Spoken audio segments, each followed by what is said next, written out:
Dear friends, नमस्कार। मैं हूं आपकी चोपड़ा मैम। इससे पहले के मेरे वीडियो में मैंने आपको बताया था कि बच्चों में अच्छी वैल्यूज़ कैसे डाली जाए। अगर आपको उन्हें सच बोलना सिखाना है तो बार बार हमने अगर कहते भी रहे कि देखो झूठ मत बोलो, सच बोलो, झूठ बोलना गलत बात है, तो वो जल्दी इस बात को सीख नहीं पाते हैं। बच्चे कहानियों के माध्यम से, गीतों के माध्यम से, नाटकों के माध्यम से, कार्टून्स के माध्यम से बात को जल्दी सीख जाते हैं। तो इसी तरह की एक कहानी आज मैं बच्चों के लिए और पेरेंट्स के लिए प्रस्तुत कर रही हूँ।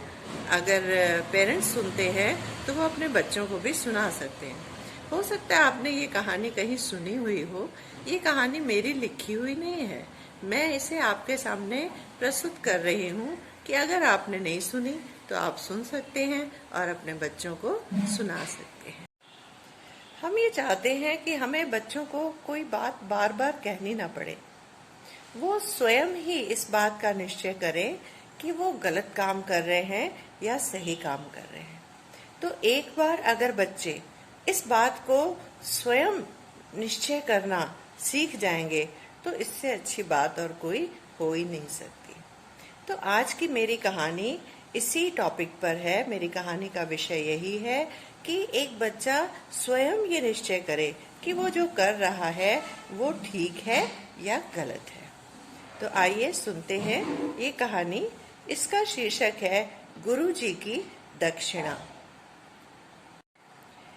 एक बार एक गुरुकुल में गुरुजी ने बच्चों की शिक्षा पूरी होने के बाद उनसे कहा कि अब गुरु दक्षिणा का समय है और मेरी बेटी विवाह लायक है, तो मैं चाहता हूँ कि तुम लोग गुरु दक्षिणा में कुछ ना कुछ अपने घर से लाकर मुझे दो, लेकिन इस तरह से दो कि घर के किसी भी व्यक्ति को पता न चले कि तुम मेरे लिए क्या लेकर आ रहे हो। अर्थात घर के लोगों से चोरी छिपे तुम्हें मुझे गुरु दक्षिणा देनी होगी। अगले दिन जब बच्चे विद्यालय आए तो गुरुजी ने उनसे पूछा कि तुम मेरे लिए क्या गुरु दक्षिणा लेकर आए हो। तो सब बच्चों ने हाथ खड़ा किया और एक एक ने खड़े होकर बताया कि गुरुजी मैं आपके लिए पैसे लाया हूँ, किसी ने बताया मैं आपके लिए वस्त्र लाया हूँ। इस तरह से सबने अपनी अपनी गुरु दक्षिणा के विषय में गुरुजी को बताया।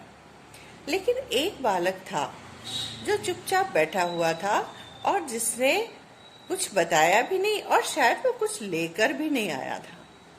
तो गुरुजी ने उससे पूछा कि तुम कुछ लेकर नहीं आए मेरे लिए। तो वो खड़ा हुआ और कहने लगा कि गुरुजी आपने कहा था कि मैं जो सामान लेकर आऊं वो कोई देखे नहीं, ना ही किसी को पता चले, मैं चोरी छिपे लेकर आऊं। लेकिन मैंने ये देखा कि जहाँ कोई नहीं था मुझे देखने वाला, वहां मैं स्वयं तो अपने आप को देख रहा था।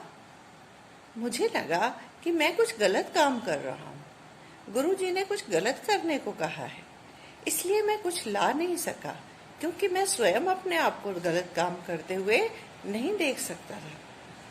गुरुजी उसकी इस बात से बहुत प्रसन्न हुए और उन्होंने दूसरे बच्चों को भी ऐसा ही सोचने के लिए कहा।